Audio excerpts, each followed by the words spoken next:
What's good with y'all? It is I, O2 the Good Bad Guy from East Palo Alto, California, and I'm right here with All Bay Music. You feel me?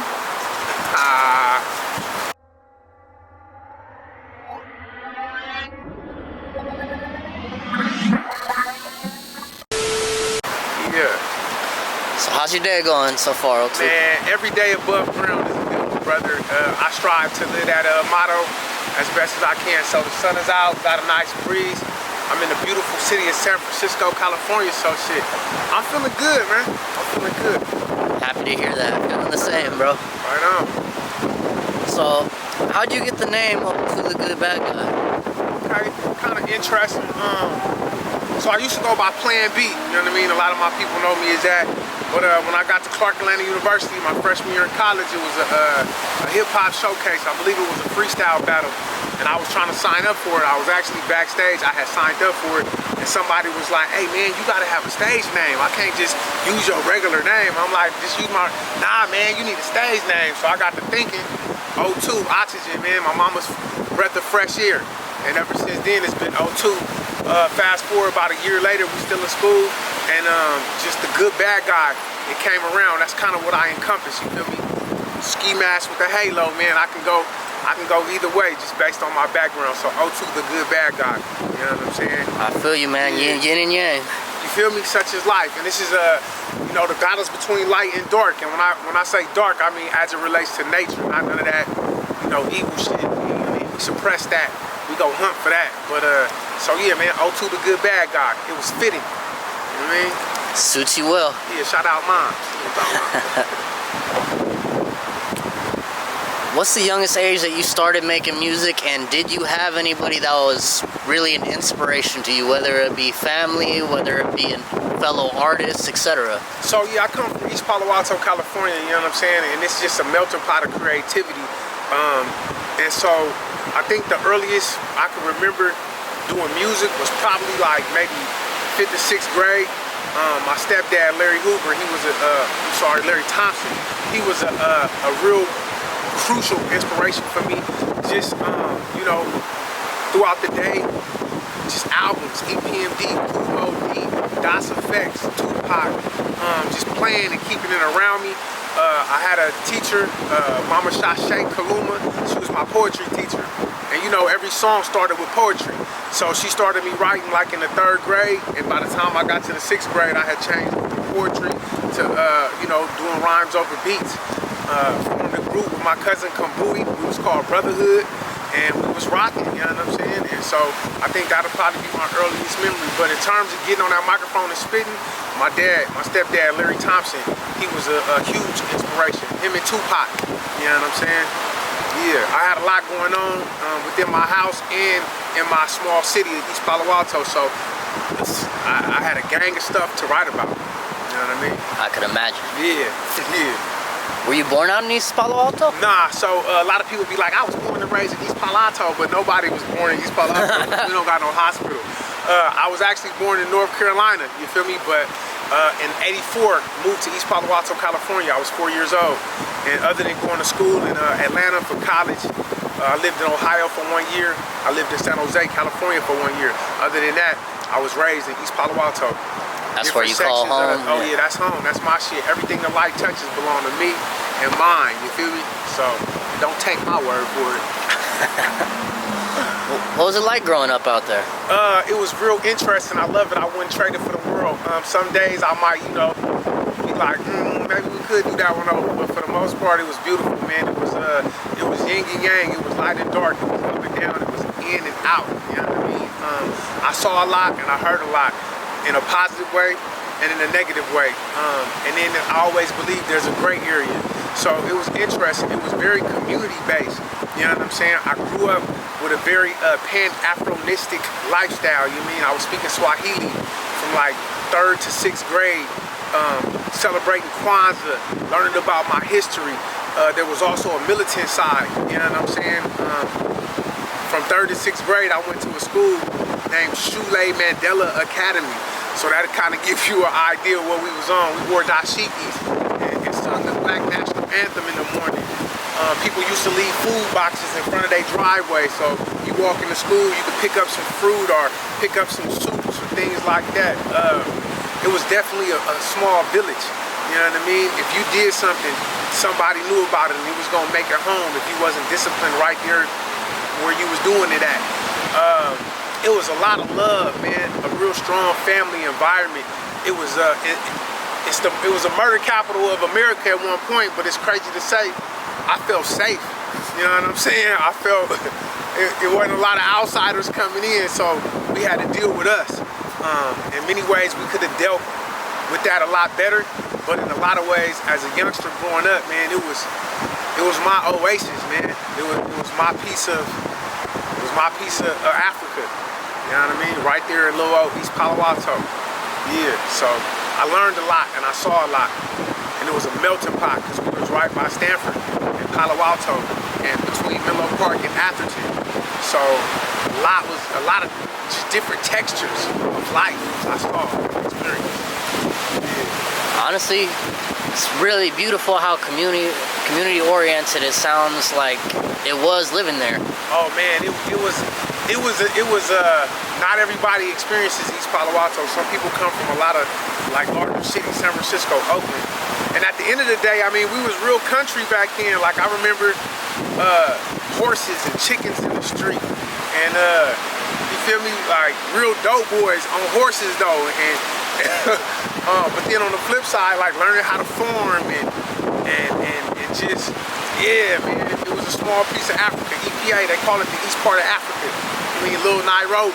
You know what I mean? But then on the flip side, it's also known as a small town cemetery. So you can imagine all kind of things that was just coming into a young child's mind. What I see, what I experienced, what I was taught. You know what I mean? Yeah. Thankfully, you gained a lot of valuable traits, it sounds like, along the way. Oh yeah, if you're from East Palo Alto, California, you can make it anywhere. You can make it anywhere. I've learned that as I've gotten older, that coming from a city like that, 2.5 square miles, man, and it was just, we was probably the blackest thing on the peninsula. Once you leave out of Frisco and Oakland, California, you know what I mean, and you start going that way towards the south, it's not too many strongholds, communities where that Pan-Africanism is there and that love, but also that street shit. You know what I'm saying? We had a lot of East Palo Alto, man. We've been known for a lot of good things, athletes, revolution, and good crack. You feel me? So that brought a lot. So yeah, there's not a lot of places that you can come from, at least in California, where once you leave there, you can make it anywhere. And we all over the world, man. East Palo Altoans, we all over the world, man. We all over the world. I kid you not. So when did you release your first track? How old were you? And what was it called? Assalamu alaikum, brothers. I'ma take them, shake them, bake them, thunder in the Black Heroes. Man, I was probably like 3rd or 4th grade. I put that on the tape, man. Oh, man. I just found my tape too a couple days ago, man. We've been rocking for a minute. One of them, you know, kind of getting into it in my older age, the first album we released was called Charles, and it was after I got back from Clark Atlanta University. So I say between like 07, 08, you know what I'm saying, somewhere around there, maybe 06. I mean, I'm not good with time and whatnot, but yeah, man, it was called Charles. I titled it after this dude in Atlanta, you know what I'm saying? A lot of people will call him a dope fiend or whatever. I called him he was like Rafiki to me though, from the Lion King. I learned a lot of game from him, you know what I mean? We connected to each other in different ways. I would bring him food that he could eat, and then he would bless me with food that I could think on. And so I put his face on the cover and named the album Charles. And that was one of my first projects, official projects, between like 06 and 08, somewhere around there. Man, that's real humble and honorable of you, man, because a lot of people are very kind of self-indulged, sometimes even me, including myself. So just to be able to do something like that and show homage to someone who most people would blow off as whatever they think he is, it's amazing that you were able to find knowledge in what he had to offer. Because everybody got knowledge in him, especially someone who's been through a lot in life, has seen 2, 3, 4, 5, 6 decades or more. It's like, it's not necessarily easy surviving anywhere, so I could only imagine where you were at that point, or even East Palo Alto back when you lived there. It's like nobody necessarily has it easy, but Right. a lot of people have it much harder than others. For sure. And in a lot of ways, man, he looked like my pops, my stepdad, and he reminded me of my stepdad. He had a look in his eye, you know what I mean? And he used to walk around, they call him bow legs. He'd walk around campus and wash your car with no water. You know what I mean? You come out of class and your shit would be spotless. And I remember I used to see him shining people's car with his little dirty rag in his bucket, and I'd be like, man, one day I'm gonna get a car for him to shine, you know what I mean? So just started talking to him, and I saw a need, you know what I mean? He was often hungry and they needed some money. And so I filled that need, and then sitting down and just talking to him and rapping to him one day. It's like, man, this dude got a wealth of knowledge, a lifetime of wisdom. So I kept him about, you know, I was with him. We used to hang out sometimes. People look at me like I was crazy, but, you know, I'm outside anyway, so I might as well be with a shaman. You feel me? A street shaman.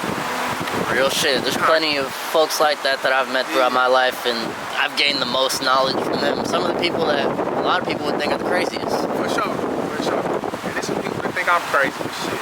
I am.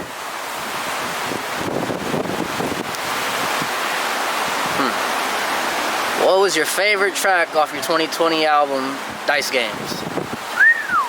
Man, nobody's ever asked me that, but damn. I got a few of them, but I know that's a hard one, bro. nah, I know it off top, you feel me? It's called Problems. And that shit make me cry when I be listening to it. Yeah, it's called Problems, man. Yeah, y'all go check that out, man. Dice Games. All of them slap in my opinion, but Problems, just the beat, what I was saying on it, that shit be hitting home every time I listen to it, and it reminds me of somebody, a few people that I know that didn't make it as far as I did. You know what I mean? No longer with us in the flesh. But damn near every time I listen to that song, I cry, bro. So, and then of course, just on some upbeat, you know, hip hop type, you know, that Like in Africa, that 454 Like in Africa, man. Those gotta be my favorites. But Problems for sure, definitely. Y'all go check that out, man. Video shot by Believe, Treetop Studios. Hit YouTube, man. It's real. We got some. The lyrics is pretty heavy. Man, all your songs really are, to be frank. All your songs hit home for me, at least. Thank you. Be frank with you. Thank you. It's just, you know, how I was raised, what I saw, what I experienced in my house, outside of my house, and then also I speak for others. You know, I've been in the foster care system, working in the foster care system for over 10 years now. And in many ways, I could have been in the foster care system, you know what I mean? But, you know, luckily moms and pops and other community members did what they did, whereas, you know, that wasn't my reality. But everything these foster kids have experienced, I have experienced myself personally, and if not, I've witnessed it. So my story, their story, and the stories of others around us, it make it hard for me to just, you know, I could do some party shit, some lighthearted shit. I'm working on some things. I got some tracks coming just for the ladies and for the people who just sometimes like, I don't want to hear all that deep ass shit, that shit. But for the most part, man, when I speak, it's medicine in there. Just dealing with things that I've dealt with. And a lot of things I've compartmentalized. And so I get it out with my music. You know what I mean? I'm one of them people, if somebody asks me if I'm all right, I'm like, yeah, I'm good. And deep down, though, I be dealing with something. So my music gives me an outlet, and that's what a lot of people hear, that pain. I be making sure people can share that shit with me, because you can't hold on to all that forever. That shit take years off your life. But I also don't trust everybody to sit down and just tell them how I really feel and what I'm going through. So just press play on my shit, and then you'll hear it, and you'll see it. Then if you want to have engaging conversation through that, I've always found that my music will help me talk to other folks openly about certain things, as opposed to just me, how you doing, O2? Oh, well, just so you know, whoop-dee-whoop-whoop and whoop-dee-whoop-whoop is going on. And I've been fucking thinking about it and festering on it, and I don't know what to do. I put it in my songs, you know what I'm saying? I help and I ask for help in my music, so that comes across a lot to people. You're a real poet and an artist, bro. I'll give you that. Thank you very much. I can't say that to many people, to be frank with you. Man, that's an ultimate compliment, man. Thank you very much. Thank you. Thank you, man. Damn, that's what's up. I'm not gonna lie, Water Walk can really hit home, bro. That shit almost made me cry myself. May I ask what it is that really brought those lyrics down to paper? Because every single bar just hit home for me specifically. I'm not gonna lie to you. When you can walk on water, it'd be hard for them to see how deep your depression can be. I got a whole sea of it, so late night orchids and great whites take bites out of my progress. I'm here, so I know I'm blessed. That right there. Like, I lost a lot of people, just like a lot of people have lost a lot of people, you know what I'm saying? And a lot of times, I can be very, what's the word I'm looking for? Introverted. But a lot of times I'm upbeat and I'm moving around and I'm talking and I'm helping people and I'm holding people up and I'm giving people advice. And a lot of people don't know that I suffer from depression. I help youngsters that suffer from depression, and I suffer from depression. But I guess actually I don't suffer from depression because I found an outlet, I found medicine, and it's in music. So I just wanted to, like, in that song, I don't like just talking about the things that pain me, the things that, like, cause me angst. I don't like just talking about what I've been through. I like giving solutions, and I like giving people outs and hope. So that song, Water Walking, is like, bruh, you think you're about to drown, but you have the power inside of you to go on water and to stay on top of this shit. You look at other people and you think that that's what you want to be because they might have a nice car and money and jewelry and a family and a huge home or this career or whatever. But really, a lot of times, them people be pieces of shit. You know what I'm saying? Or them people just be more lost than you are. And so when I started realizing that shit, that song is a reflection of me being like, you might have $1 million home and a $300,000 car, but I could walk on water. You know what I'm saying? I'm gonna be okay. I'm not gonna drown. Even if I sink, I can come up out this shit. And you know what I'm saying? You got J's and I don't got them. My shoes is boat bottoms. Keep me afloat on top of ocean of problems. You know what I mean? I just started being able to get nice shoes. You know what I mean? Like, and I used to see folks and be like, and not necessarily envious, but in some ways for sure, envious of what they got going on. Not knowing that the whole time, they looking at me like, man, he's strong. Man, he's wise. He's a light. Not realizing that when I walk in a room, I shine brighter than all your jewelry. You feel me? What Pac say, I'm in a bucket, but I'm riding it like it's a Benz. That's, you know what I'm saying? That is power in itself. And once I harness that, and it's been years since I've done it, but I'm still gaining that power because I'm a continuous learner.